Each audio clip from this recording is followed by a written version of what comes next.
questioning is perhaps the greatest gift we have as human beings. Science is more than a body of knowledge. It's a way of thinking. It's a way of thinking that teaches us to question everything we think we know. Science came about by developing techniques, methodologies for gaining reliable knowledge about the world. We have at our fingertips the technologies that were only possible for the largest governments and corporations 20 years ago as an individual today. If human civilization continued at anything remotely like the current pace of technology advancement for 1 million years, where would we be? I think we're either extinct or on a lot of planets. The good thing about science is that it's true whether or not you believe in it. We hold the scientific method in high regard because it works. If it stopped working, we'd throw it out. Discover the past. Create the future. This is the Here and How podcast. Welcome to the Here and How podcast, where every week we dive deep into big ideas to explore the past so we can create the future. This is episode 6. Why are some things so cute? And today we are going to be looking at the cute world of animals and babies and everything adorable. My name is Rachel Oates, and today I have two amazing co-hosts with me, as always, Stephen Woodford. Howdy. And Thomas Westbrook. Hello, hello. Alright, so today we are going to be talking about cute and adorable little animals, and you guys probably know that when it comes to anything cute and small and fluffy, I absolutely adore it. But I also kind of find the weirder something looks, the more I like it. So we're talking like dogs with crazy overbites, stuffed animals with like ears sewn on backwards, like cats with 3 legs, that kind of stuff. And a lot of people think it's really weird, and it probably is.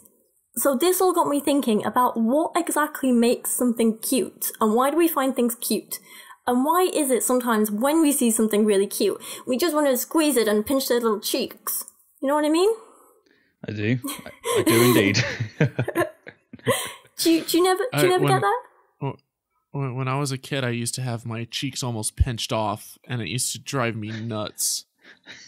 And I never really got it in the States, but living overseas, like, they were a target. So I don't know if that's just a non-American thing or what, but I don't think I've ever had my actual cheeks pinched. But you do get some people who, like, come towards you with, like, menacing hands as though they're gonna, like, strangle you. But they're just like, she's so cute! And then they do that, like, hand thing, you know? With the claws. Yeah. Yeah. Well, I guess people do it in the States, too. It's just growing up overseas, I just wasn't, I don't know. Maybe he wasn't cute, Thomas. maybe I'm cute by international standards. Yeah, exactly. You're into brilliant. By American standards, I was an ugly baby. Well, definitely. Americans have perfect teeth. That's an observation that I've made. So it's like no. I thought this it was wasn't just perfect, that British people had bad teeth. But to be honest with you, yeah, they do. I say they. I'm above them, of course. I brush my teeth regularly. No, it's that is a thing. I've noticed that. So do you guys not have orthodontists there, or is that just like not a priority? I was told I could have braces as a teenager, but it wasn't for like medical reasons. It was for like appearance reasons. So the NHS wouldn't cover it, so we couldn't afford it. So my wonky teeth have always been like a constant source of like low self-esteem for me. Yeah. Well, I used to have one really crooked tooth in the front of my mouth, and then it got kicked out. And so I used to do mixed martial arts, and I took a knee to the face. I'll do it. And my mouth guard bumped out of place, and like it wound up knocking my tooth out. But the positive side is that was my one crooked tooth, and so the implant I had like it sucked because my medical insurance didn't cover it at all, even though you kind of need that front tooth, for life and stuff. That's crazy. But I had a decent job at the time, and so I was able to get a really good oral surgeon, and he put it in like perfectly straight compared to what my tooth was before. So I think it wound up working out. Yeah, I think it might have something to do with healthcare and how it's just run. In the UK, we get most things not for free. It's involved in our taxes and national insurance, etc. Whereas when it comes to oral care, that's not something that's prioritized for some reason. I don't exactly know why, but it wouldn't surprise me if when you look at the stats, like Americans just get a lot more braces than most countries. In the UK, it just seems to be as long as the teeth don't look terrible, as long as they brush them, it's fine. I think it's like as long as they're not causing you problems or pain, you just kind of leave them. Yeah. I will say though, by the way, American teeth are cuter than British teeth because of all the time work. Hey, what are you saying about my teeth? I love how we've totally hijacked Rachel's episode and gone from something being cute to like how the NHS operates. That's fine, don't worry about it. Yeah, the NHS has a very cute infrastructure. At least we've determined that nice teeth are cute. Yeah, that's as far as we've got so far. So how would you define your perfect tooth? Oh, single tooth. Oh, wow. In that case, do you want it to be an incisor? Do you want it to be a molar? Oh, you only get one. just one tooth. Or a canine, which is relatively useless. So what about people who file down their teeth into like really sharp points? Yeah, I don't think that's cute. Why is that not cute? That's a good question. Why is that not cute? Because that looks scary. So is cute the opposite of scary? I don't know. That's what we're going to discover today. Oh. See, diving into those deep questions here, the real meaningful science. You know, It's not exactly a lecture, we'll be honest, but well, I just figured we've had some really heavy topics the last couple of weeks, so I'd do something lighter this week, just for fun. Yeah, flat Earth, that was heavy stuff. We don't want to... Alright, so I figured we would start with a little completely legit and accurate scientific experiment to figure out what is the cutest thing on the planet, right? American teeth. Oh, just ruined it now. Sorry. Can't do it anymore. No, I've got a list of things, and we're going to do a kind of like, is this or this cuter? And we're all going to have a vote, and then the next one goes on to the next round, and so on, until we end up with the cutest thing on the planet. And it will be a totally legit scientific experiment with absolutely no flaws and nothing that could possibly go wrong. And we're going to peer review it, aren't we? We're going to send it to the Made-Uppy peerreviewy.com. And okay, I've heard they're really good, actually, yeah. Fantastic, man. Just pay to play. All right, so... Can we first get this passed by a sarcasm board? Oh, I don't know about that. Yeah, it's just going to be 4 British people with horrible teeth. With really ugly, uncute teeth. They all work for Monty Python. Bless. Okay, so first question for what is the cutest thing in the world? Lizards or mice? I'm biased. Got a bearded dragon. It's got to be, for me personally, lizards. But I know that if I didn't have exposure to them, it would be mice. They are cute. I'm not scared of them, but I don't go near them. I don't go near hamsters really either. Got bit once. Those teeth are not cute. They hurt. I did have a vicious hamster that he used to bite on his cage walls to try to get out, and he wound up dying, I think, of metal poisoning. Oh God! But we named him Houdini because he just had a knack for like squeezing through anything and everything, and you'd just wake up the next morning and he'd be gone, and then when you find him and you kind of pick him up to put him back in, he'd just bite your hand and like run away. Oh man! So he sounds very cute. Well, he wasn't, but like when I think of like Tom and Jerry, I'm like, okay, like that's kind of like cute mouse, and like you see like Mighty Mouse, and you see like all these cartoon mice, and they're cute, and then you see like the little fluffy balls of fur. I do tend to be more my cuteness sensors, very technical term there, go off whenever I see like furry mammals more so than like reptiles.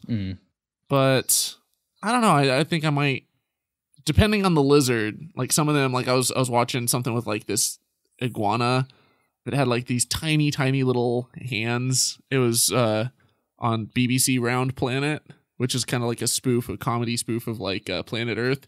But they had like this tiny little pygmy iguana, and it was absolutely adorable. So have you seen those ones that are literally like the size of like the end of your little finger? Yeah.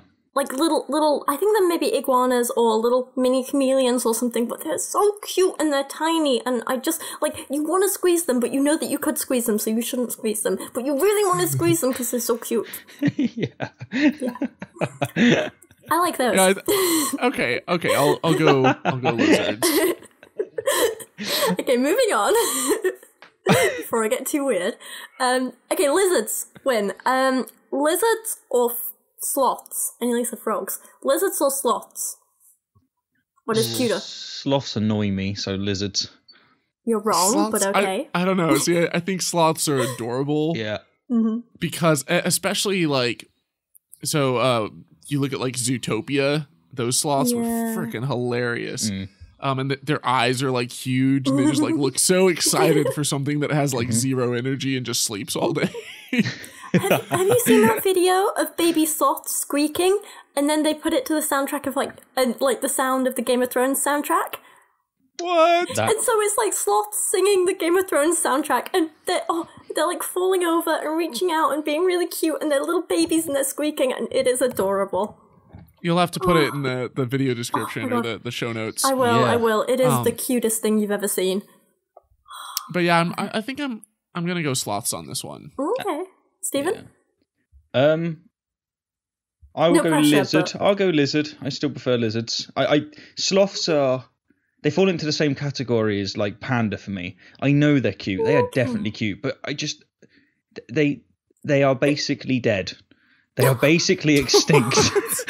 No. And they only exist really because we're going far out of our way to keep them. Wait,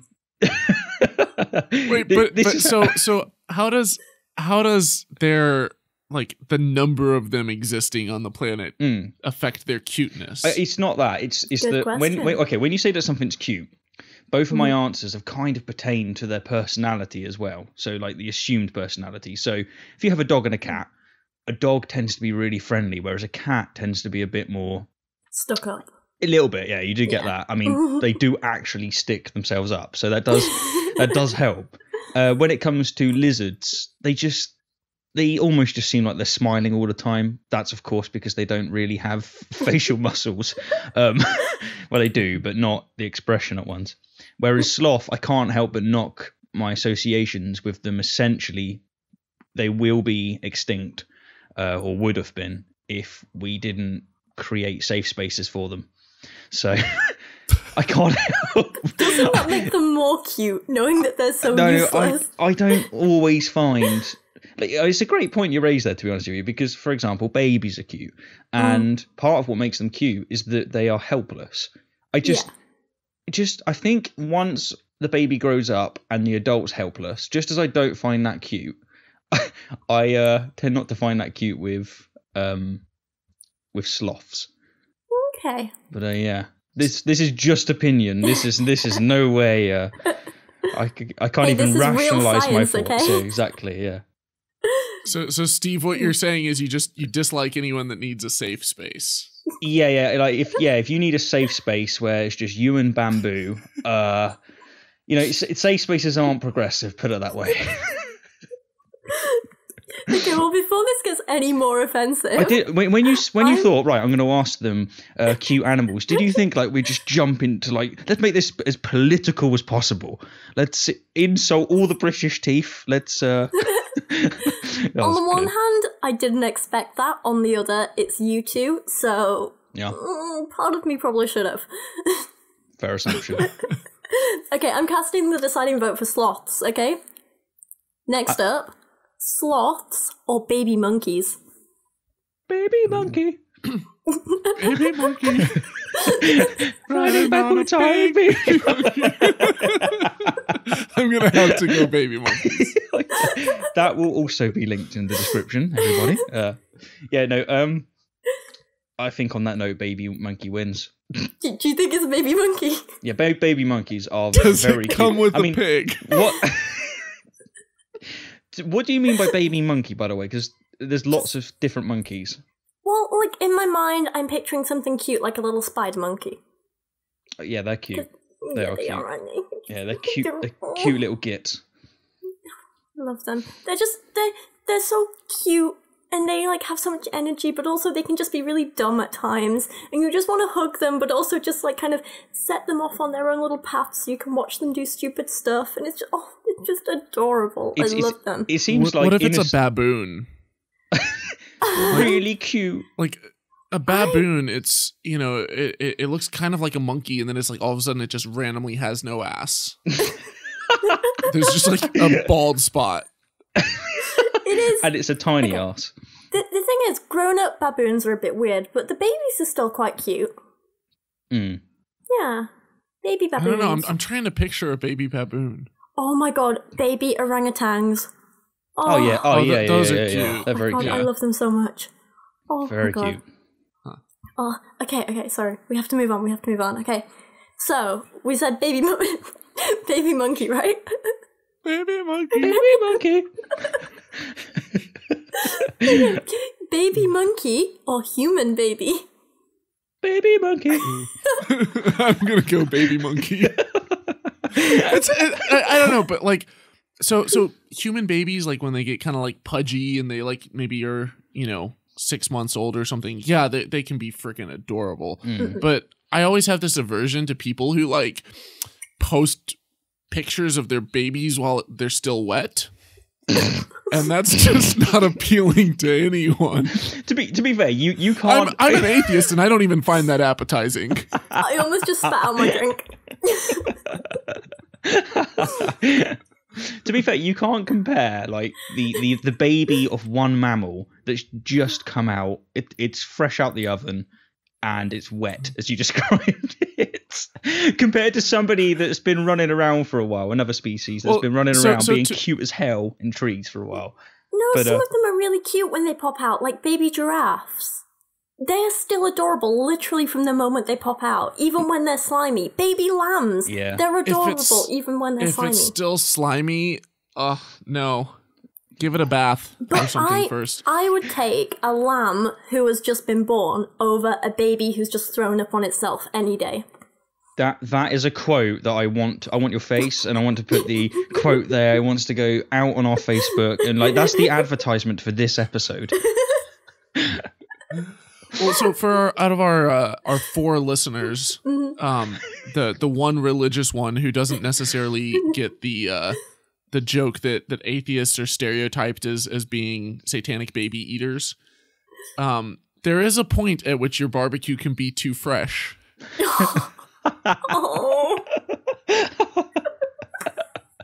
Oh man, you're taking the heat off me because my SJW comments regarding safe spaces. I thought I'm the bad guy here, but you're coming in strong, Thomas. Oh no, I get that. I mean I'm just about as liberal as they come, but I went to college when we didn't need safe spaces. I mean... Well, as someone who's trying to moderate this episode, I need to remind you guys that this is us talking about the cutest animals, not the tastiest, okay? I don't eat them, so we're all good. But you eat don't babies, know what monkeys taste hypocrite. like. Yeah, actually, yeah. Well, they're technically human or animal, so yeah, I do eat babies, that's true. Okay, did we decide baby monkeys or baby people? Baby monkey. I think baby monkey, yeah. Okay, now this is where it gets tough, okay? Baby monkey or kitten? Ooh. Oh, kitten all day long for me.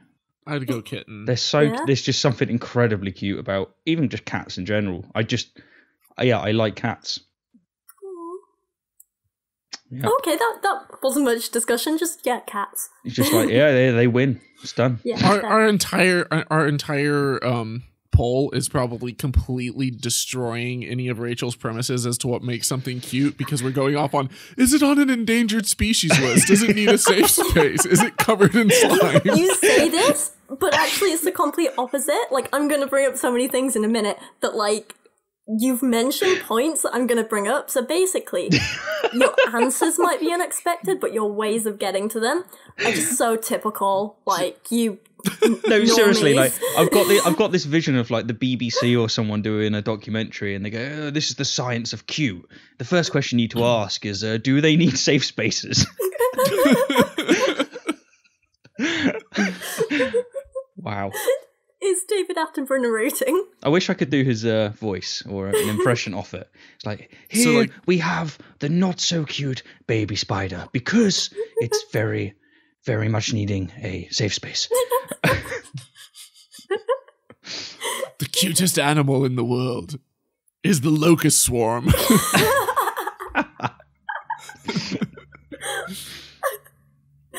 Anyways, Rachel, continue. Okay. Yeah, you keep taking us off track, Rachel. It's terrible. Oh, I'm sorry. I'm really bad at being a host. That's what it is. I'm so triggered right now. Do you need a safe space? Yeah, You won't be cute then. Can we just take 5 minutes and I'll just go sit in a cupboard or something? I don't know. In 5 minutes, I might melt. Snowflake and all. Oh, I didn't get that reference. Okay. So last baby, question. I think baby kitten. Yeah, baby kitten. Okay. Last question is the most important one. Okay, kitten or puppy? There is a correct answer here. It depends. Are we talking like a Chihuahua? Yeah. In which case, actually, hell no. yeah. That's are we great. talking? Or are we talking? And I know that some people would think Chihuahuas are adorable, but I know what that grows up into, and I find it. I have the absolute most averse reaction to any kind of yappy little rodent that people call dogs. And also what type of cat? Yeah, because I'm trying to be as unbiased as possible, and I definitely don't have a answer in mind. We're gonna go with one of those creepy hairless cats that looks like a man's private parts, and no, they are nowhere near as wrinkly. And a King Charles Spaniel puppy. No bias here. Yeah, when it's presented that way, it is most certainly the bold, disgusting cat. That is the cutest thing ever. No. You monster! I think it's quite interesting what you raised. Like, if you look at a cat, adorable, shave it, and it's like that's pretty hideous. Yeah. So that it's like, is it fur that we find cute? Of course it isn't, but it's interesting how that alone changes it. I've seen the same observation with people that go, squirrels are adorable, and then they can't stand a rat. Or they can't stand a bat. I'm like, it's just got wings. Yeah, it's a bit like some kind of little mole or vole or something like that. They're quite cute, but then put them next to a naked mole rat. Ooh. Yeah, naked mole rats are pretty not cute. Oh, it's not only their lack of fur, but their teeth. Oh, not teeth again. Oh.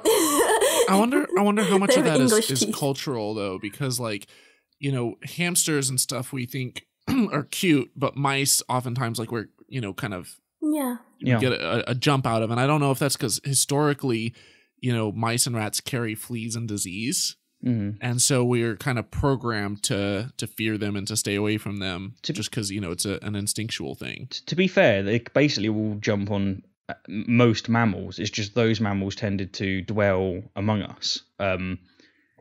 And it's all quite recent if you look at how humanity's exploded and the areas we are now in where we wasn't before and whatnot. I think you're kind of right when you say it's a cultural thing. Some animals, I think there's an exception. So I think there's probably a reason why a lot of people don't like spiders. I'd say the number one is because the mum or the dad they're scared of them and they pick the kid up and scare the hell out of the kid by picking them up really fast and jolting them and running away from a spider. That does psychological damage. That kid's probably going to have a fear for spiders. But I think also it is in us to go, I don't like that. There's something going on here, because if you have that kind of, if there's some kind of genetic expression that makes you do that, then it means that you have a survival advantage over some others that don't have that, especially when it comes to snakes, for example. Mm-hmm. Well, so I do think that a lot of it is learned in that, so when I was living in Azerbaijan back in the early 90s, and there was we had a courtyard dog that all of us kids thought were adorable, and all of the local courtyard kids thought were adorable. But almost all of the kind of older generation were absolutely terrified at this dog. And it was kind of a cultural thing where almost all of them, whenever they would see a dog, they would freak out and be terrified. And I think it's because most of the dogs weren't, you know, domesticated, trained. They almost always had like fleas and ticks. They were, you know, guard dogs. They were vicious. And so there's a very different dynamic. Where exactly us, was that location, by the way? I'm quite bad with geography. It's right on the Caspian Sea, close to Turkey. Yeah, I've met quite a few people from Turkey. My mum once dated a Muslim from Turkey, and I hung out with quite a few of them. Just they were around the house. All of them hated dogs, and I got the impression it is very much a cultural thing. And they all loved cats, but that was also a cultural thing, and it's because Muhammad, evidently, according to the Quran, cut some of his clothing away from him in order to not disturb a cat that was sleeping on his clothes, and that's made the Islamic world, or at least he was from. I can't really make great assumptions, but it made all of them like cats, and they didn't like dogs because of that. Well, see, here it's, I don't know, it's like after the fall of the Soviet Union in the last 20 years, there's almost kind of been a shift away from that, because like as the economy is really taken off and there's lots of oil money, they've, you know, the wealthier families have gotten private yards with dogs that are well taken care of. They can afford flea and tick medication, and there's, you know, dogs are kind of brought into the household, brought into the home, and it's kind of changed a lot in the last 20 years. So that does kind of make me feel like it's a cultural thing, and that generations can see some things as cute and others as not. Like clowns, you know, now we're terrified of clowns because, you know, you have was it Pogo the clown that was like John Wayne Gacy, and you had like Stephen King's It, and you had all these cultural references to like these creepy, terrifying clowns. But 30 years ago, 40 years ago, that wasn't the case. Kids were like absolutely enthralled and thrilled at the thought of a goofy looking clown. Yeah, definitely. That's a good way of judging whether or not it's cultural. What does the next generation think? That's true. These are like really interesting points. But like what's quite interesting is that while some of what we find cute is cultural, the effect that cute has on our brain is totally biological, and it's totally influenced by evolution and our past as people. And we're going to get into this in a minute. The poll, we never finished. Oh yeah, did we decide on kittens or puppies? I thought it was a given. I was thinking puppies, but then Steve likes hairy balls, so I think he was going with kittens. I'm going kittens, yeah. Well, in that case, if I have the deciding vote... No, you don't. Let's carry on. What? Go on. Just so you know, I have a stuffed puppy with me right... Like a stuffed animal, not like a What are you stuffing a puppy for? That's horrible. Yeah, I was going to say. Oh, it's a little stuffed dog. And I'm voting for him. She got it taxidermized by Chuck Testa. Wait, what? Nope. That just went over my head. What? Chuck Testa, the taxidermy guy that had the viral YouTube video ad. Oh, I don't think I know that. Oh, Rachel, you're missing out on life and the internet. Do I not know my memes? Yeah, we need to have a meme crash course. Okay. Episode 8 will be the science of memes. Yes. Anyway, I was going to tell you about the science of cute. So unsurprisingly, dogs win, and that is a proper scientific study. Dogs are the cutest thing on the universe. Deal with it. Moving on. No, but there has actually been like a lot of studies done into the science of what makes things cute and why do we find things cute and what happens in our brains when we see cute things. And one of the biggest names in cute is Konrad Lorenz. And I know I've spoken to you guys about him a little bit before, but basically he was this Austrian zoologist, ornithologist, and ethologist, which is a person who studies animal behavior. And he worked a lot in the early 1900s. And this feels a lot more like proper than the first half of the podcast. But he's super relevant today because he came up with this list of things which he calls, and I'm hoping I can pronounce this, Kindchen schema, which is basically a list of facial and bodily features that make a creature appear cute. And the idea was that anything with these features elicited this emotional response in people that made people want to take care of it. He mostly studied in terms of like human physiology, but he also said it could apply to animals. So if I said one of the things on this list was like a large head compared to body size, can you guess what else was on the list? Not wanting a safe space. That was definitely on there. Yes. Yeah. That was number 2 actually. Yeah. Yeah, it's interesting. You see, like kittens and puppies both have enlarged heads. I say enlarged. It's just disproportionately big compared to where it ends. Big eyes. That's a given. Yes, large eyes. High and protruding forehead is another one. Cute floppy ears. Does that mean that a baby Neanderthal would just be so cute? Apparently, yeah. So one of the big things to remember is that when it comes to like babies, of like human babies and animal babies, they didn't evolve to be cute, but we evolved to find them cute, so we'd want to take care of them. Yeah, that makes sense. So yeah, other things are like a little plump body and like short stumpy arms and legs, which is probably why I love sausage dogs so much, and chubby cheeks, small nose, small mouth, all this sort of thing. And these are all things that you find kind of naturally in human babies. So like when a baby's born, their head is pretty much like almost as big as it's gonna get in its life. And covered in slime. And covered in slime, yeah. Again, as well, their eyeballs are pretty much like full size when they're born. They don't really grow any bigger. Really? So compared to the rest of it, its eyes and its head look huge. Or like its brain is pretty much the same size, which is why the head is quite big. So we evolved to have this emotional response to seeing these things, so that when a baby popped out, we'd want to take care of it and we'd want to look after it, even if something happened to the mother or father and it didn't have any biological parents. There's not actually any kind of blood ties that influence how cute we find things. So we're just as likely to find a stranger's baby cute as we are our own. And that's not to say... Sorry, go on. No, that's really interesting. Does that include babies of different races? Because there's a lot of evidence to show that we're tribalistic, and it's something that we have to fight against. It's the worst. It's one of the bad demons of our nature, if you will. Well, and it's. Have you ever seen the movie The Gods Must Be Crazy? No. It's kind of an old, really dorky comedy movie, but one of the things in that is that like there's this tribe in Africa, and this guy sees this white woman for the first time, and his description of her is absolutely hilarious, because he's basically like, she's the most hideous witch I've ever seen. Her skin was so pale it looked like she was like, a bowl of milk or something. Like it's like this scathing description of someone because of like lack of exposure to alternate traits and stuff. Yeah.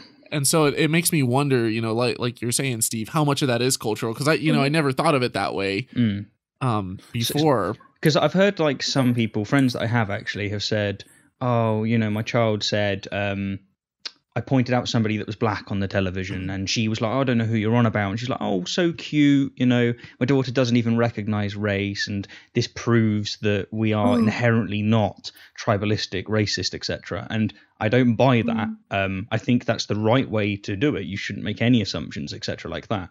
But there seems to be a tremendous amount of evidence to show that we are naturally tribalistic, racist. Yeah. It's definitely speciesist. It's just in us. It's just that, and it makes sense. What you evolved to make it so that your genes can propagate, so that you can successfully reproduce. And a good way of doing that is by building a community, but a community that doesn't necessarily allow everyone or all species or all things to get involved. But was you saying that when it's other people's babies, we tend not to elicit a different response? Do you know if the study also looked at different races? That'd be very interesting.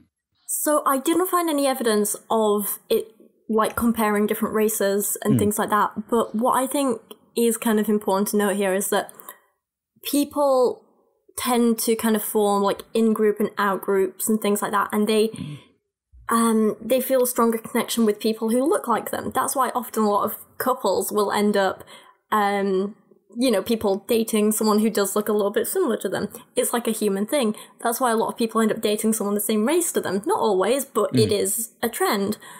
So that is one thing to think about, but the other is that we evolved to find these traits cute and have this response to them. And if that can cross over to things like finding baby animals cute and finding stuffed animals cute, finding cartoons cute, things like that, because that's a big thing in marketing, you know? You draw a little cartoon creature with big eyes and a big head and a tiny mouth, and suddenly it's adorable and you sell more stuff. So if it can cross over species and mediums and things like that, why wouldn't it cross over race? You know, it would just be interesting to know, like, to what extent it crosses over or doesn't. Yeah, the other thing is that you've got byproduct as well. So let's just say we evolved this so that we find certain things cute, so that we protect it, and ultimately what's going on, thanks to, you know, Richard Dawkins with the selfish gene, our genes are trying to preserve our genes. It doesn't matter if they're the same species, same race, same, you know, it's kind of like it ends up like that. But the fact that we find certain things cute, could that be just a byproduct of that functionality? So, for example, many people find pet pigs cute, but they do not find adult pets cute. And if you say eat a baby pig, they won't. And a part of that is because it's cute. Whereas a big one, they will. There's no problem at all. And it's because the byproduct of it seems to be, it just resonates when they're very, very young. It's interesting to know how much of it's byproduct and how much of it is, this is full on. That's the purpose of us having those emotions when seeing big eyes and a little baby, etc. Yeah. Well, I'm also curious too, in that, Rachel, you said that we evolve to find things cute. Things don't evolve to be cute to us. And I know that applies to like our own species. You know, in order for us to survive and to propagate our genes, you know, we have to, you know, evolve to like look after our young and to protect them and to, you know, cherish and nurture them and whatnot. But does that also hold true for other animal species that have been domesticated? And I'm thinking in terms of initially some type of natural selection mechanism whereby like maybe a wild wolf that's like a little bit more like cute or a little bit less hostile or something might kind of get closer and closer to, you know, human societies until it kind of slowly becomes like co-opted into our culture and becomes a domesticated animal and bred to become, you know, a domesticated breed.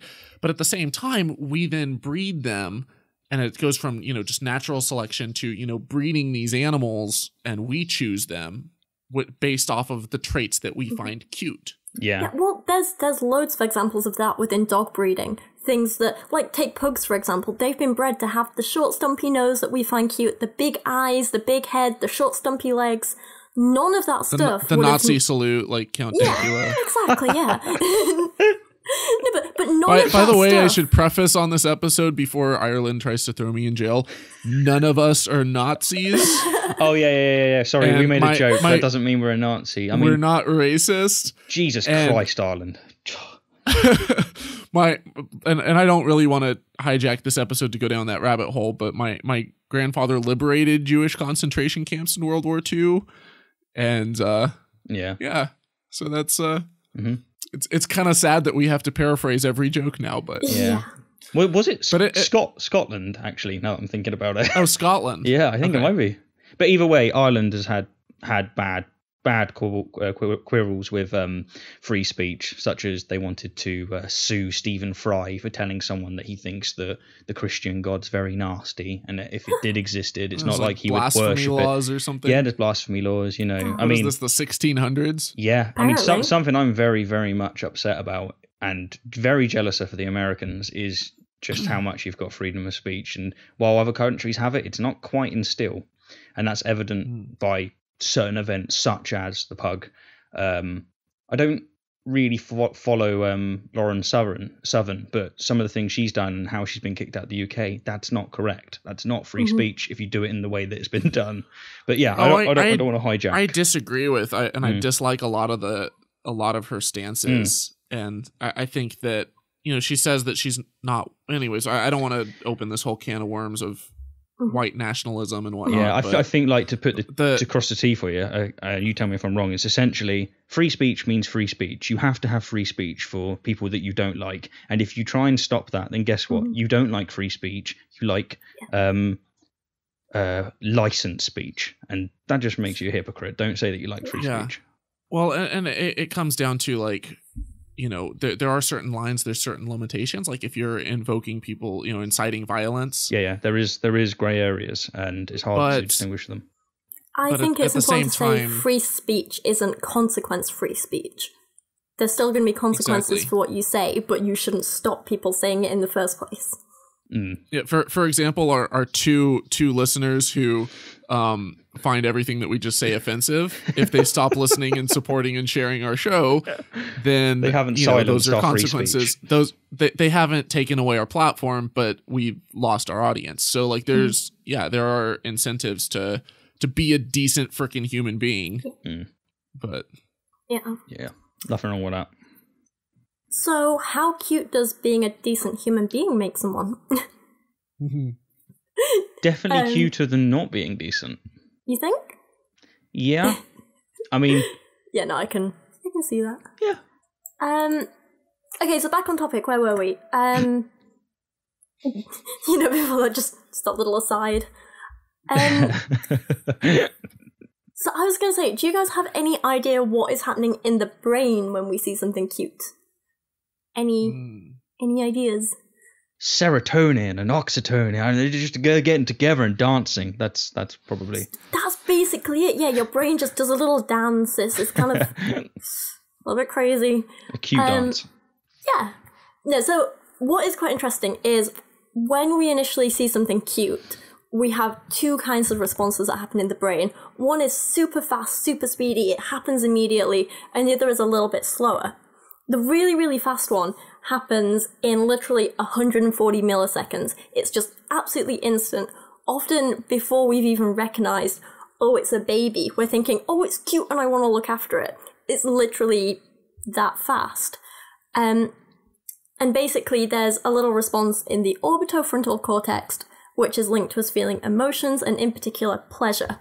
So a person sees a baby and before they have time to say, it's a baby, or it's so-and-so's baby, or it's a human baby, we're thinking, oh, it's making us happy, and we're getting these feelings of pleasure. So it's like an instant response that makes us feel good about ourselves, which is why we like cute things so much.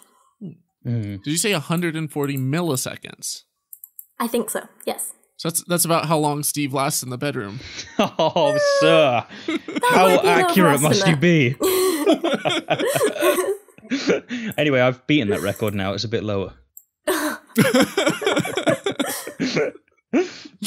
And it's not cute.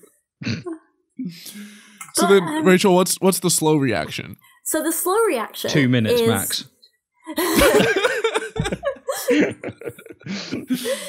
The slow reaction is a little bit more thought goes into it, and basically it activates parts of our brain that make us feel like we should be caregivers. It kind of kicks in our instincts that make us want to like bond with these cute little things and look after them. So initial reaction is happiness and feelings of like pleasure, and that's why most of the time our initial reaction to something cute is to smile. And that is like in scientific studies, that's the first thing people do when they see something cute, whether it's a baby or an animal or a cartoon character, is smile. And then we get these like caregiving instincts kicking in. It's kind of like a maternal or paternal instinct, but again, it's not really linked with blood. So this slower reaction kind of makes us want to like take care of it and look after it and make sure it doesn't die. And that's a little bit slower and it's a little bit more developed, and we have a little bit more time to kind of like justify it after it happens and think, well, I guess I have to take care of it because it's a baby and it's defenseless. But really, it's just because we see something cute and we want to cuddle it. Yeah, I mean, don't forget that all of the reciprocity that you experience, the altruism, none of that's evolved. Yeah, it's all from the Christian God. I always subject of morality when altruism comes up. I too often come into that wall. So if you have cultures where infanticide was common, and I'm thinking of like Spartan cultures or something where like this baby is imperfect, this baby is, you know, somehow mutated or something, then would this kind of be some of the reasoning behind it? Because like, you know, if we've evolved to look after our young and then all of a sudden one of them doesn't trigger these feelings in us, Yeah. then, you know, in their society, because they didn't have any kind of moral stipulations against it, it's this baby isn't triggering this, you know, oh, I have to take care of it, I have to hold it and cuddle it feeling. I actually know a study which relates to this quite well, and that is, it was a study in beauty and what makes things beautiful. And the conclusions quite strongly were indicating that it's symmetry. So if you look at a face and the eyes are proportionate and they're in equal place, etc., there's something about symmetry that's beautiful. When it gets too perfect, it actually kind of goes the other way, but that's like uncanny valley kind of thing. Yeah. But with the beauty being what it is, when a baby's born and someone, you know, normally a father, in a Spartan culture where you're lucky if a child gets to the age of 4, because most of them die from either like just well, anything really. Germs is like a big thing.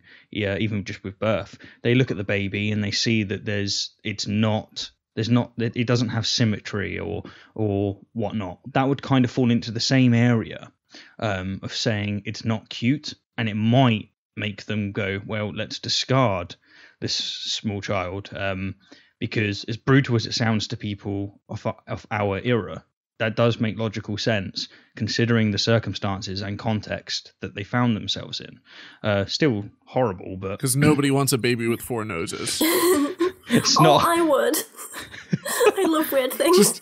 So that's what. Just imagine how tough a time that baby would have as like a garbage disposal man. Oh.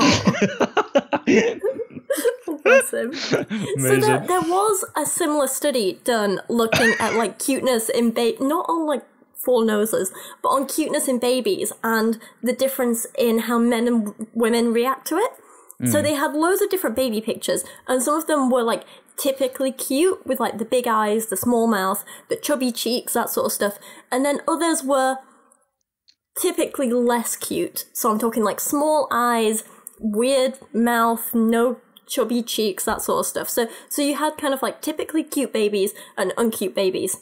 And the study found that women in general found all the babies across the spectrum more cute than men did. But when it came to the typically cute babies, there was no difference in how men and women reacted. Both of them had this happy, cute reaction. Both of them liked the really cute babies the same. But women had kind of happier, nicer feelings towards the uncute babies than men did. So what you're saying is men are shallow. Yeah, definitely. We didn't know that, so that's big news. That's front page. Basically, if you have an ugly baby, men aren't going to stick around. I don't know. I have a friend who has an ugly baby, and I get a kick out of just like every one of the pictures is hilarious. Oh, come on, man. He's like, look at this lovely photo of the family, and you just start laughing. And he's like, don't do it again, Thomas. Not naming any names, but wonder... one of my cousins had a baby that looked like a little old woman, and she was like 6 months old, and she looked like a little old woman, and I was just like, I can't see any more pictures of her. I have to hide them on Facebook because. My gosh, this is old people. This is brutal. You know how you say that, like, you know, life is kind of like a circle. You start off in diapers, and then you're trying to, you know, get a driver's license, and then you're trying to get a job, and then you're trying like to keep your job, and then you're like trying to keep your driver's license, and then you're back in diapers. Like, I wonder if, you know, part of this, you know, as old people age, their ears get bigger, their nose gets bigger, and we're like, oh, this old person, they look so cute. I wonder if they look cute to us because they're kind of like their head kind of seems to be getting bigger, kind of like a baby, and like they have, you know, cute little pudgy noses. That makes sense. Like we have to do that because when you get old, you can't look after yourself anymore, and you need people to take care of you again. So you have to develop cuteness, or you'll just die in a ditch. Or we've just evolved mutated noses. So here's something. I've never looked at an old person and said was an old person cute. Did you guys find old people cute at all? I mean, I used like to work 85. in a pharmacy, and you see a lot of old people, and you see a lot of old people wet themselves and be old. And as lovely as most of them were, the other ones kind of ruin it for the bunch. So now I can't really look at old people without thinking. So you just look at old people and you go, why am I smelling pee? And we lost our one old person who knows how to use podcasts. We've lost the one viewer with 4 noses. It's over, guys. So sorry. No need to apologize. There's no one left to apologize to. We're just gonna label this episode like the offensive one and like explicit. Yeah. This was supposed to be light and fun. I know. You went in with such honest, lovely intentions, and we're just straight in there, making it political, offending people with 4 noses. My gosh. Wait. We've offended old people, babies, cats, liberals. I went really hard. No, not liberals. Regressive liberals. People with big noses, people with 4 noses. People with no noses, probably. At the beginning, you might have blocked it out because I was really quite aggressive. I went to town on sloths. I really wasn't nice to that happened. Did. Like shallow men. Yeah. And yes, exactly. And I should stop listening as well because English people, because of our teeth. Hey, at least we're equal opportunity offenders here. we are. Yeah, we go for it all. No hard, but yeah. I wonder though how much of this is, we talk about how there's certain traits that are kind of built into us to like we see these things and we think that they're cute. Now I know that as a society we'll see like these, someone will be like, oh my god, that baby has these big bulging cheeks, it's adorable. Mm-hmm. I wonder how much of that as a kid you'd pick up on from your parents doing that to you and then them doing it to other kids and your siblings and whatnot. And how much of that we kind of learn and adapt. Because 140 millisecond response, not of me in the bedroom, but of us finding things cute. That would definitely suggest that it's genetic.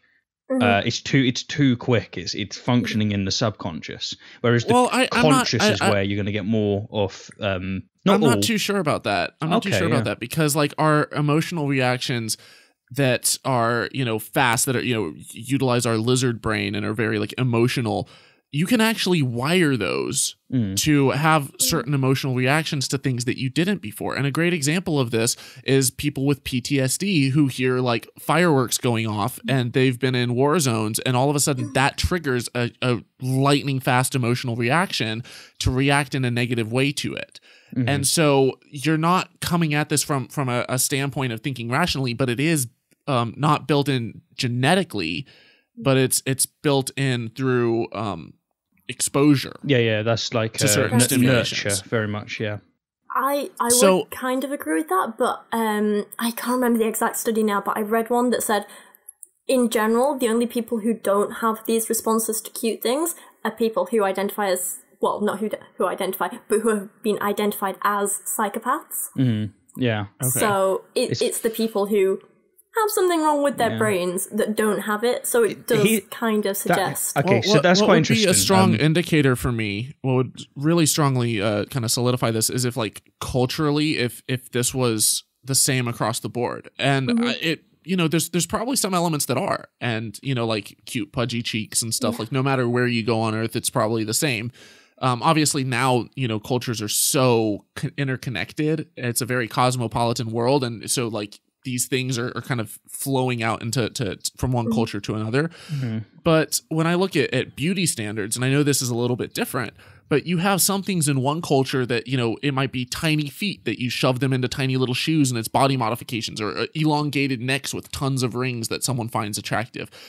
As a kid, I remember that the things that I was attracted to, like when I was 12 years old, I was attracted to other girls who were the same age as me. I wasn't attracted to older women. And so like I didn't really see, and I know this might be different for some people, but like to me, I wasn't attracted to girls with like gigantic breasts because like that wasn't like most of the girls my age hadn't hit puberty yet. But as I got older, that was something that like I remember the first time that like one of my guy friends was like pointing out that particular trait on a woman.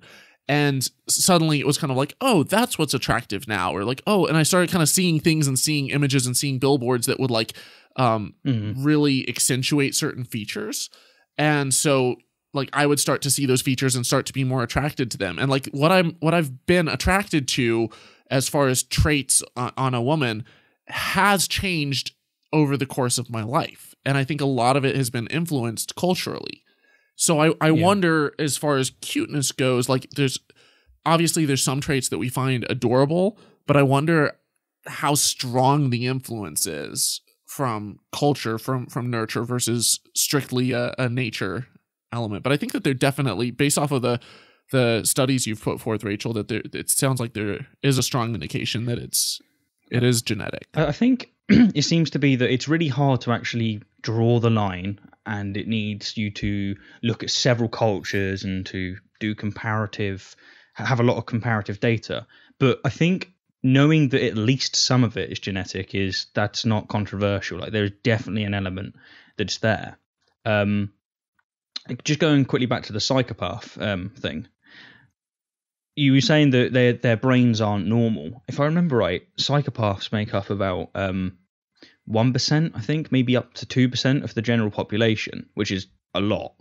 And it makes me think, have we evolved to actually have people which don't have that response? Like you do actually need some people which aren't capable of altruism in that way, or is it just a defect? Because most defects of that level get bred out. But maybe it's just not dangerous enough or something like that, or maybe it is actually needed. It's just quite interesting. So I was just going to see if I could try and find a quick stat here, because it's ages since I read it, but have you read The Psychopath Test by John Ronson?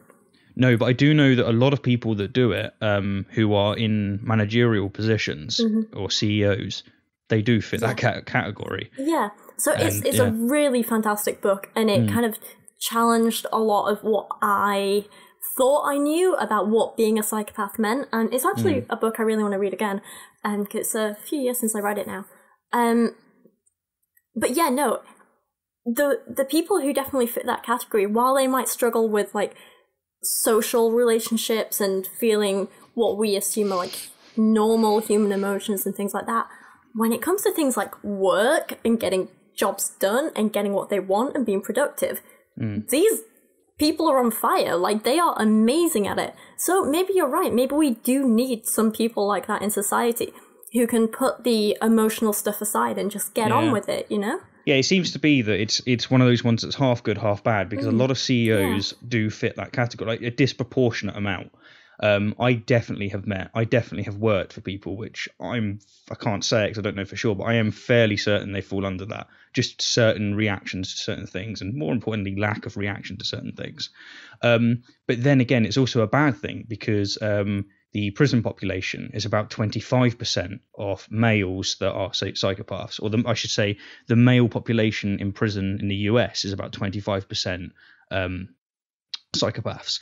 And that's a massive amount, considering they're 1% or 2%, and they're represented at 25% in prison. It tells you that it's not necessarily a great trait in today's society, but it might have been in different cultures. I might be wrong, but is it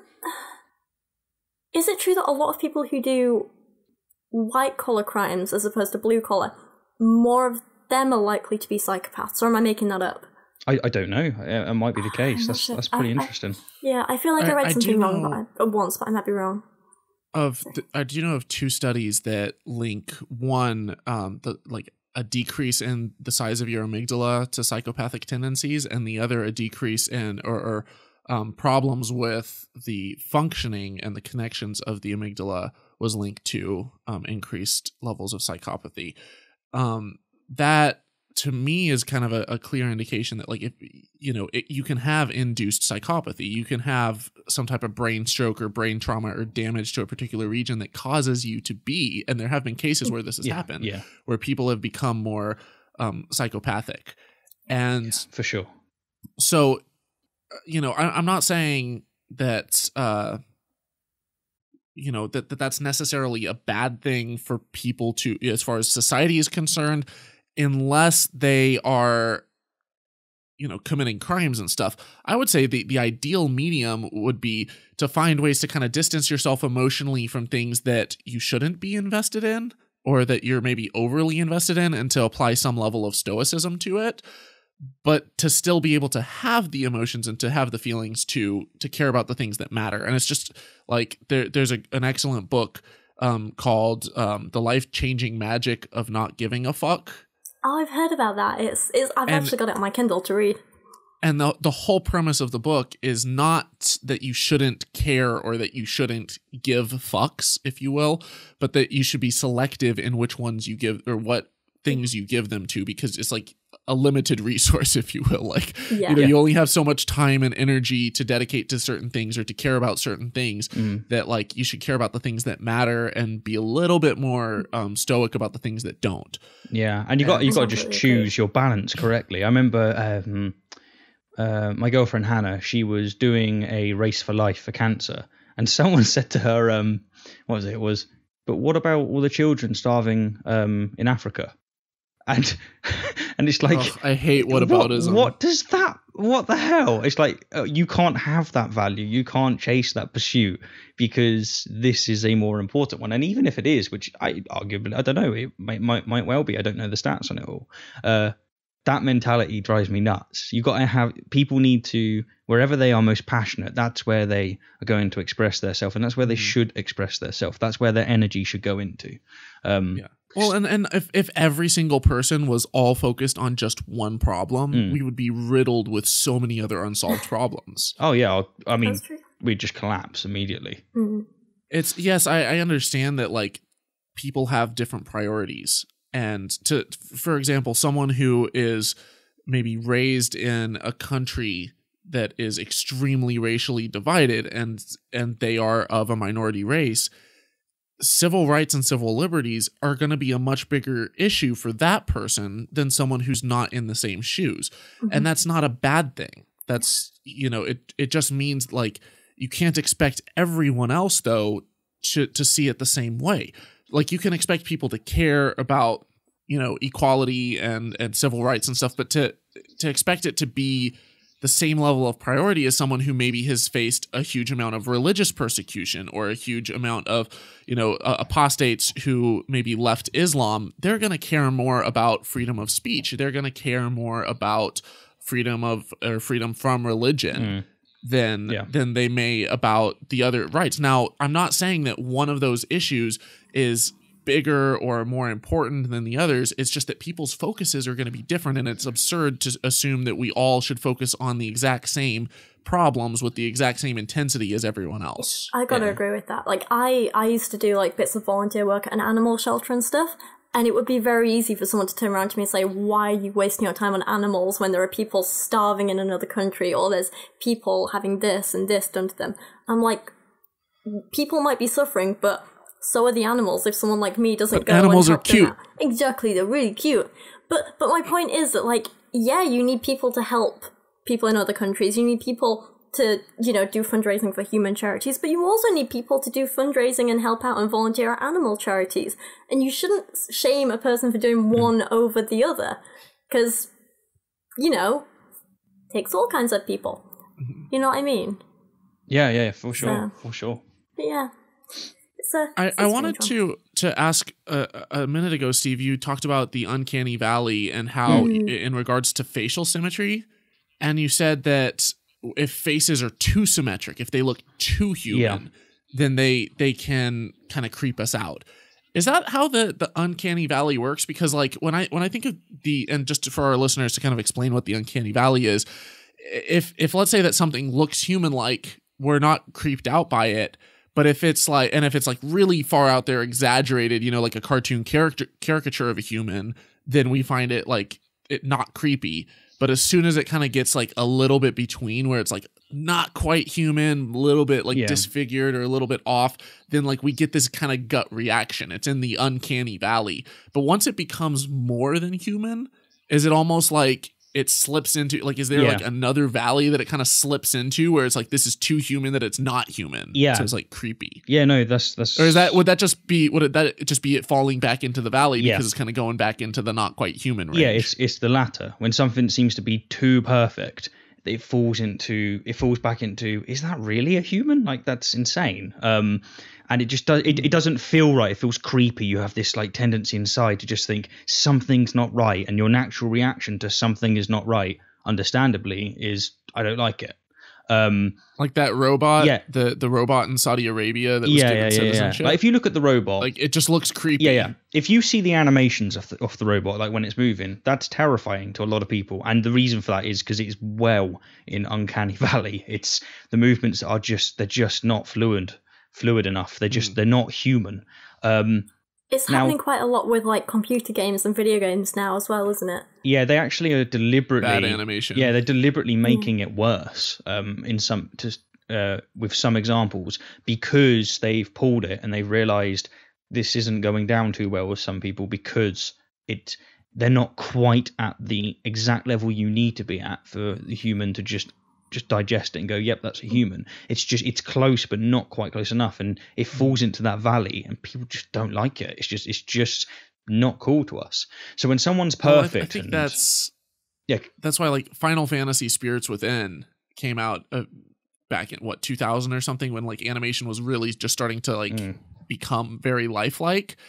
And it was one of the first movies that had, CGI people that looked almost exactly like people, like their human actors. But it was just off enough that it had this really creepy feel to it. Yeah.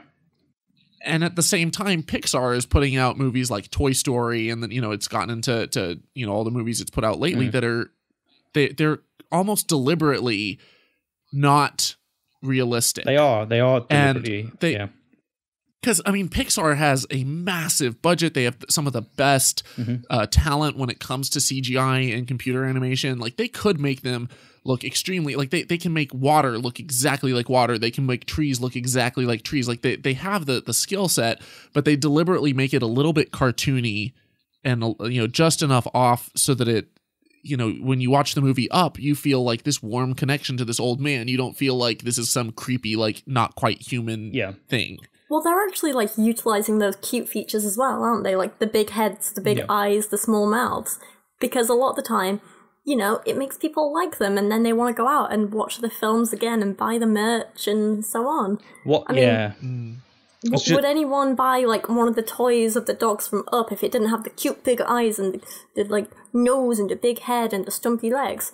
Like if it was just a really realistic dog, you wouldn't sell as much stuff probably. No, it was something I like about cartoons actually is that they accentuate basically emotions and traits, etc.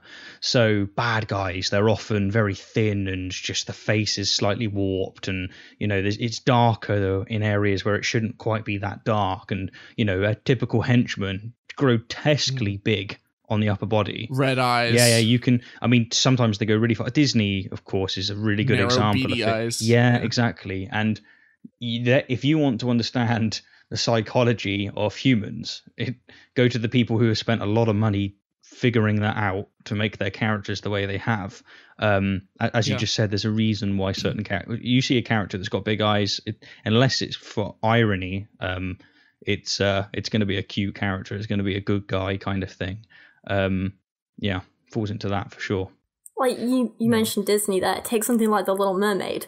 Like Ursula has tiny head compared to her huge body, small eyes compared to someone like Ariel, and like the dark colors, the purples compared to the red and the blue, and it kind is of the red flush cheeks are also cute. And also that kind of like puts it in some form of Uncanny Valley where it's just not quite human. It's a bit warped. It's a bit off. It's not cute. Did the fishtail give it away? Yeah, that may be part of it. Are you being speciesist now, Thomas? You can't. Are you assuming that they're species? No, I think that marriage between a fish and a human is unnatural, and it's not what God would want us to do. Poseidon would just be very angry. He would be rolling in his underwater grave right now. Yeah, he would, all over the place. My gosh. This could actually be a really interesting topic for the future, to talk about kind of like the psychology of, I guess, a lot of film techniques and things like that. Yeah. Did either of you two like study media studies at school or anything? I have a bachelor's degree in advertising, and I can tell you that it's pretty damn despicable. Yeah. People know what they're doing. Oh yeah, like my Yeah, background's digital marketing. Yeah. Yeah, you know it just as well as I. It's I didn't take that in college, but I've taken a lot of courses in that sense, and yeah, there's a lot of things you can target. Yeah, that would definitely be a really interesting one, because then you're looking at the people that are making money off the way in which our psychology expresses itself, the way in which we express ourselves, the way in which we interact. The psychology of selling and like consumer behavior is something I find really interesting. Yeah. It's definitely something we can talk about, because on the one hand, it is scary how much we are controlled by advertising and marketing. But on the other hand, when you're working on that side of it, it's very empowering, you know? In a scary way, but I enjoyed it. Well, whenever I look into stuff like that, it kind of tells me that like this third wave of feminism is a lost cause. And the reason that I say that, and I'm not talking about the tactics that they use, but like this kind of assumption that we can somehow remove or expect, you know, video games and movies and any kind of pop culture and magazines to remove any kind of sexualization of the human body, specifically the female body, but it's done with men as well, with, you know, people with, like, you see a male model with his abs showing on like a cover or something of some magazine, and to assume that as long as there are people who are psychologically wired to look at those things, that's where our eyes are drawn, that's where we look, that's what we are, you know, they're fighting for attention. And as long as there are billions and billions and billions of dollars in these industries, in marketing, in, you know, game production, movie production, like, that is never going to change. And I don't care how progressive society gets as a whole, as long as people can get more attention and make more money by utilizing these tactics, as long as there's, you know, that much money in this game, and there always will be, then people are going to use what works. Yeah, unless something with more money gets control. So if you go to some Islamic countries, you're not going to see a female stomach on magazines. I think the difference there is that like there's such a massive stigma against it, and people feel shamed. So like, you know, if you're walking down the street and you see like someone, you know, in a Muslim country, if you see like a magazine out that's like showing something explicit, like an ankle, oftentimes, and I had this as a fundamentalist Christian growing up, where like I might walk past a magazine rack and see some like women in bikinis, and like my parents had instilled in me that was shameful and that I should look away and cover my eyes or hide my eyes. And so like, as long as there's a massive societal stigma against something like that, where you feel like personally grossed out and shamed and, you know, horrified at it, then yeah, that can counterbalance that. But still, it ties into the money thing that you were saying, which is what I was going for. You know, religion is a great way to make money. It's tremendously successful. And so if that has the monopoly, then that's where you're not going to be able to see companies doing, you know, exploiting and using our human nature to sell us things, because it's controlled by that external factor. If there's a stigma against something sexual though, then they're still going to tap into our psychology of the things that we find like appealing, and they're going to advertise, they're going to objectify that. So if maybe someone sees, you know, like prayer or reading the Bible as like the most attractive, amazing thing in the world, then you can guarantee that there are going to be billions of magazines that are all pouring out that are, you know, people praying and reading their Bibles and stuff. Like, it's just, you know, to think that we're just going to stop objectifying people or objectifying certain traits or characteristics or values or something to try to sell it or monetize it is extremely naive. It is interesting though now, because now there is a trend the other way. So when I was at uni, I did this whole like essay and study into this idea of what they call femvertising, which is using feminism for advertising and using that to sell products. So it's like you take the sort of extreme sexualization that's out there and you kind of condemn it, and you're like, no, this is awful. Our product is better than that. Dove has done that. Yeah, Dove started that pretty much back in 2007, I think it was, with their campaign for Real Beauty. And then now you have companies like Always doing it with their Like a Girl campaign, and more companies are doing it. And they pass it off as being like empowering to women and saying, you know, we're embracing natural beauty. We want women to be natural and wonderful. fashion magazines are all doing it now. They're talking about how this woman is like running her own business, and this person is super independent and powerful, and feminism, and girls doing this and girls doing this. And yeah, that might be a kind of great message, but you're still just doing it to make money like the others are. And it becomes cyclical, because the more some companies sexualize women and men, the more the feminist companies are going to come in and say, no, we're not like that. We're not objectifying anyone. And then it's kind of like a backwards and forwards. And consumers think they have a choice. They think they're going with the good company. But honestly, everyone's just manipulating them, and it's just messages backwards and forwards. And it is quite interesting. Well, and how much of that too is, you know, if you have a company that comes out and says like, we're empowering women and we're not sexualizing them and stuff, but then they're still putting them up on a display. They're putting them up on a pedestal as like, this is what is normal. This is what is good. And they're stigmatizing something else. And then you may have other people or other women who, you know, maybe they have been forced to cover up their entire lives, and they want to feel sexy and sexual, or they maybe have, you know, some nymphomaniac type tendencies where, you know, that they want that to be normalized. They want that to be okay. Yeah.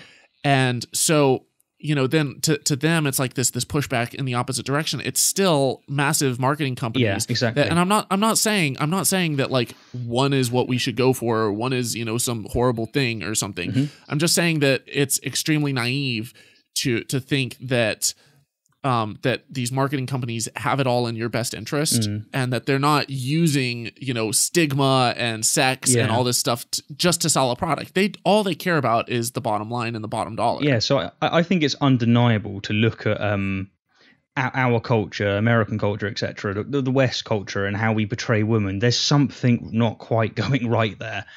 Women shouldn't be objectified in the way that they are. But people go too far, and they say that it's none of it's biological, and then they will post a video where a woman is grotesquely overweight, and they will say real men love curves and this is the normal. And it's like, no, you're actually really, really wrong this time. You've lost the argument because you've went far too far in one direction. For one, most people are attracted to a woman that's in shape, that exercises, compared to somebody who eats a lot of food. That's just a fact.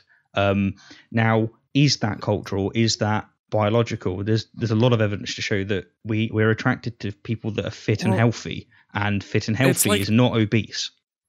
On the one hand, you have, you know, I'm not sure if you guys are aware of or familiar with the booth babe phenomenon, but in tech circles, like if you ever go to conventions where, you know, there's technology like CES, or like where they're showcasing new products, new tech products.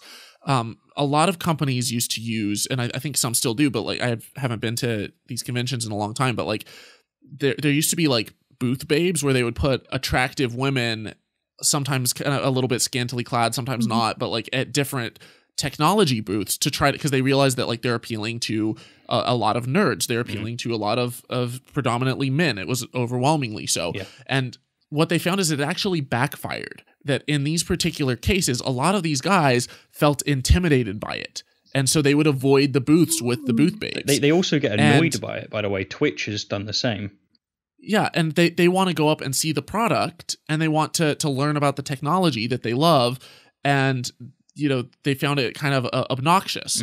At the same time, though, there's, you know, whenever you're selling any kind of product or any kind of marketing, just certain things, certain aspects, like if you just put like a smile on it, like if you show that the person's happy, the person's confident, like these types of things that you throw into marketing can have a huge impact. If you're trying to sell lingerie to, you know, to a woman, and the, you know, or if you're, you know, you're trying to sell some type of clothing or some type of fashion design, like the models that they select are a particular way for a particular reason. Yeah. Yes, there Often you're are selling some a lifestyle, not a product. So like you might technically be selling a t-shirt, but you're actually kind of selling or promoting the lifestyle that comes with that. The glamour, the cool girl, you get all the guys, the whatever. You know? Yeah. Are you guys aware of Jean Baudrillard and his perception and work on utility value, etc.? Oh, yeah. Yeah, so like what he had to say, and what I think he famously said, Disney Place is the most real place on the planet because it's the only place, it's the only thing that's not trying to be what it's not. But him coupled, of course, with Karl Marx when it comes to what he was saying about utility and symbolism, where I think the man was really on fire. You can have a black T-shirt and you can have a black T-shirt that's made by the same people, but it's got a little crocodile on it. And people will spend triple the money for that one. That's been shown, it does happen. And the reason is because they're buying it for the symbolic value. It represents something in culture. It represents something to people that see it. Look at all the people buying all the crap from Supreme. Yeah. You know, people literally queue for hours and drop like thousands of dollars on crap. Because they're buying the symbolic value. The sad thing is a lot of them don't realize they're doing it. Not just the symbolic value, like,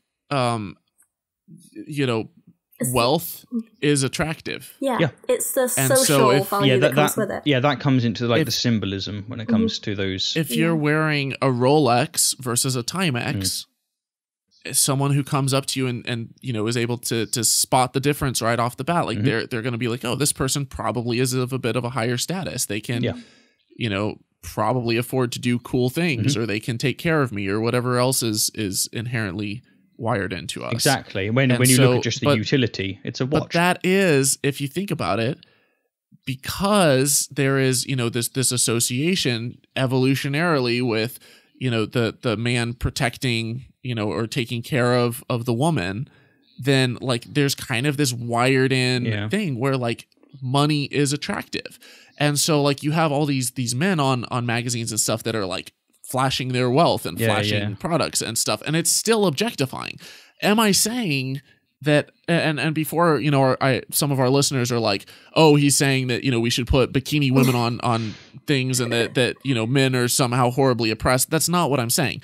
What I'm trying to get at is that like, as long as we have these built in, wired in ideas in us, that whether it's, purely nature, or whether some of it is nurture, whether it's, as long as it's not stigmatized, and we have this hardwiring in us to find certain things attractive, then that is what marketers are going to monopolize on.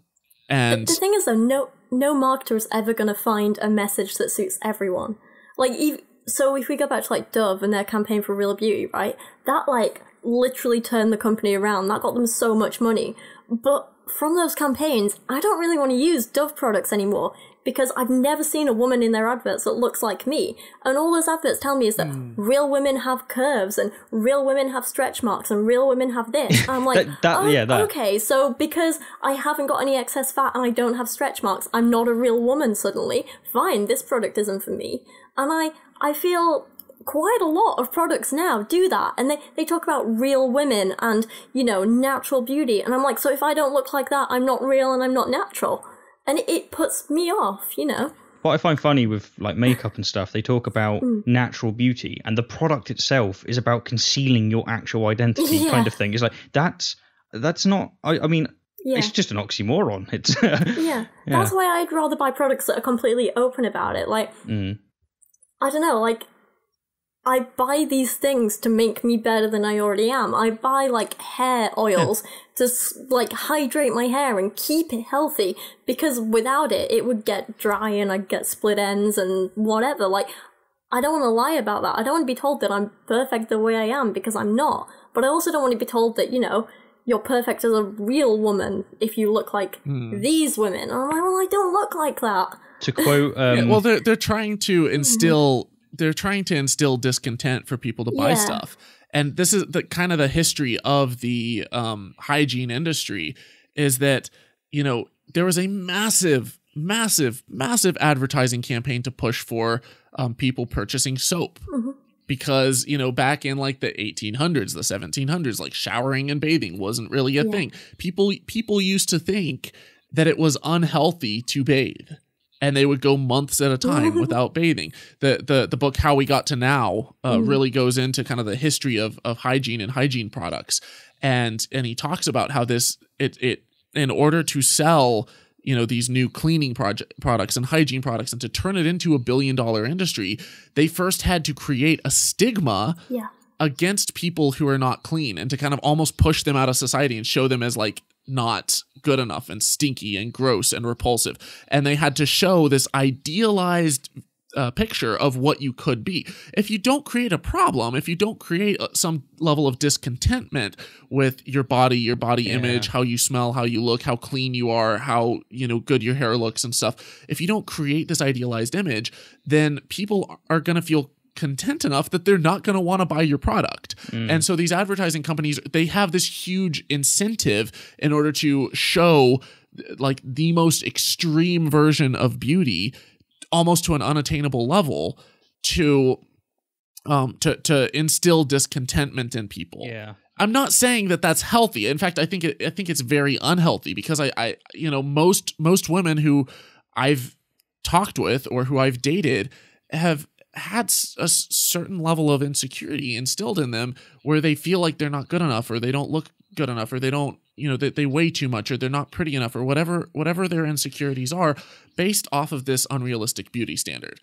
But I all I'm trying to say, and I know my kind of rants on this maybe sound a little bit misogynistic, and that's not what I'm going for. If anything, I'm trying to be empathetic.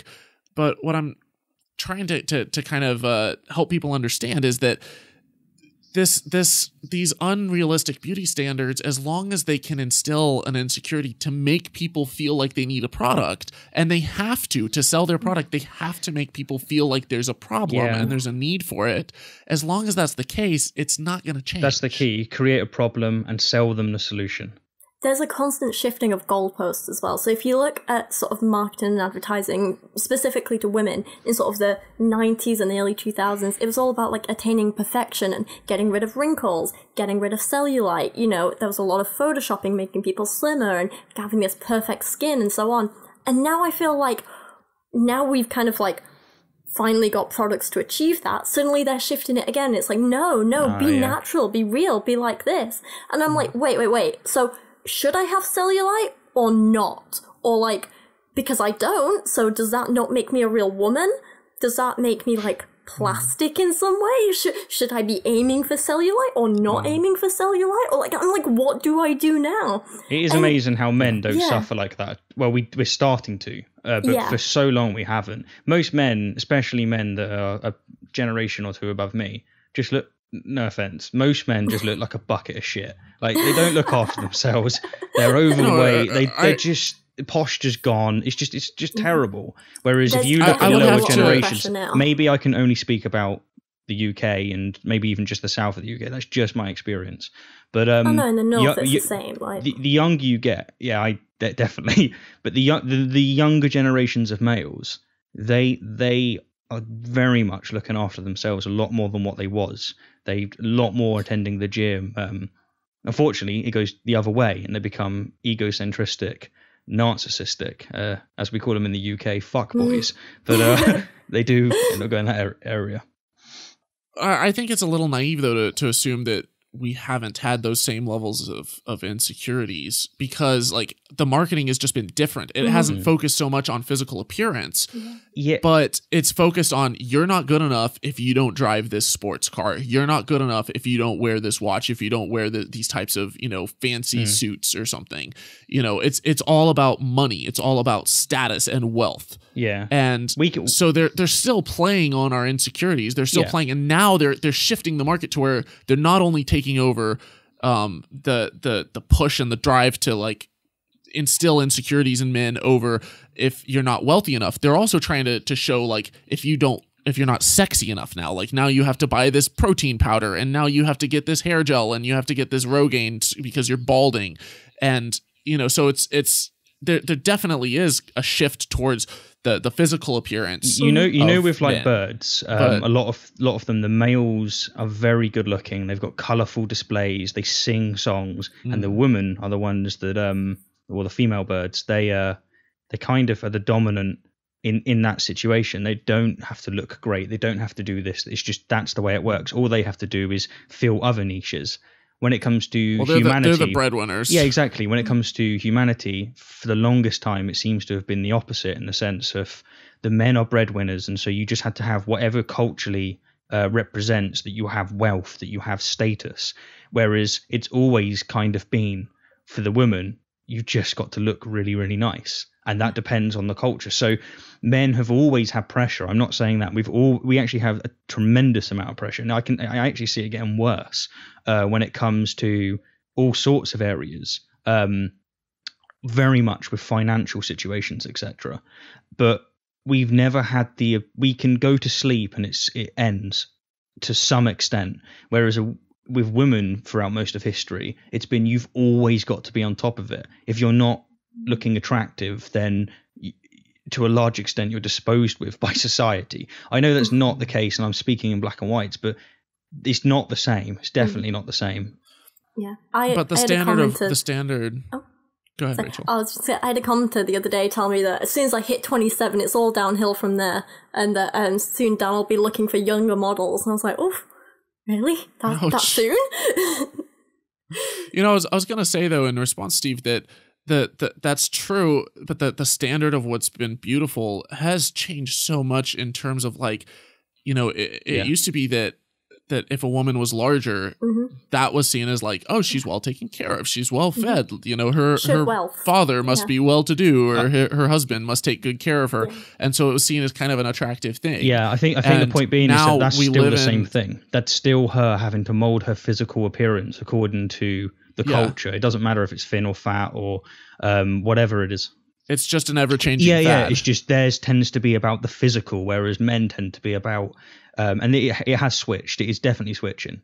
Whereas men has traditionally been about either pure power and strength and being a leader, or having wealth in some other form. It's just however that wealth has manifest itself in the culture, and however females' appearance has manifested itself in that culture, it just seems to have been, that tends to be what the dichotomy is.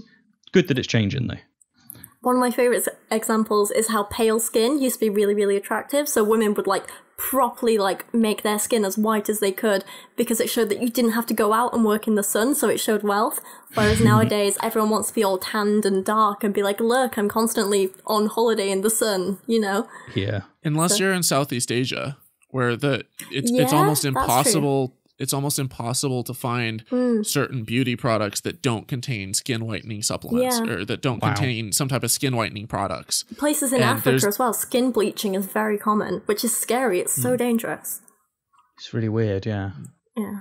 Very weird. Yeah. So this got a little off topic, but it's been interesting. Yeah. Well, we've covered what makes things cute from a kind of neurological standpoint. We've covered the different traits that make animals or people look cute, how it changes as we age, how men and women approach cuteness differently of their own babies and other babies. We've talked about the cultural aspects. We've talked about beauty and how the advertising market can affect the things that we find beautiful and attractive and cute even. And I think we've covered a wide range of topics. We've kind of been all over the board, but it's been a fun episode. It's like we've approached it obliquely, but it's definitely it's hitting that foundational point of what is cute. It definitely falls into those vicinities. As long as it's not in the uncanny valley. Yeah, and as long as it's not a sloth. And I think we can all agree that dogs are the cutest animals on the planet. I want everyone to tell you guys that it's kittens. I would totally argue pandas, but Steve's going to go all safe space on me. So. Yeah, no safe space for pandas. No, they are very cute, pandas. They are, of course, very cute. Can we get a vote in the comments on what is the cutest animal? And if you think it's babies, you can vote for them, like human babies. You can vote for them, but you'll be wrong. Pandas? No.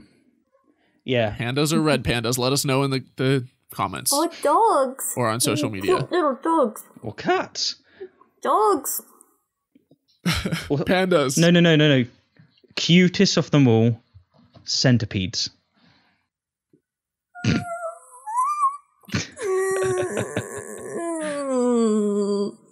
That's a no. No. Steve, to quote the legendary prophet ninja warrior, Donald Trump, you're fired. Wow. But by the way, to our one Trump supporter who's still listening, since we've lost all the rest of our fans, I am not a fan of Donald Trump. So is anyone? We now Wait, we have, whoa. we So have you 0 absolutely subscribers. love Hillary Clinton? That's what you just said. It's got to be either or, doesn't it? Yeah. Complete black and white. Alright, so I think that is just about it for this week. We have covered a hell of a lot of what we think is cute. If you want to let us know your favourite animal, your favourite cute thing, let us know what you find cute, you can tell us down in the comments below. Next week, Steve will be tackling another big topic that we don't quite know what it is yet. But for now, if you want to give us a like, give us a share, you can go find us on iTunes and give us a review there. That would really, really help us. But for now, thank you so much for watching this week. This has been an absolute blast, and now we want you to join in the conversation over on the Here and How Facebook and Twitter pages, or follow us on Pinterest and Instagram if you just want some of the dankest of sciencey memes. If you like one of our particular styles, check out each of our YouTube channels: Rachel Oates, Rationality Rules by Stephen Woodford, and Holy Kool-Aid by me, Thomas Westbrook. To find all of our episodes, show notes, contact information, and more, warp on over to our home base, thehereandhow.com. If you enjoyed this episode and want us to succeed in spreading the love of science, you can help us out by giving us a 5-star review on iTunes or Stitcher. And to all our friends and family listening, thank you for spending this episode with us. We'll be back to explore another exciting big idea next week. Now go create something magnificent.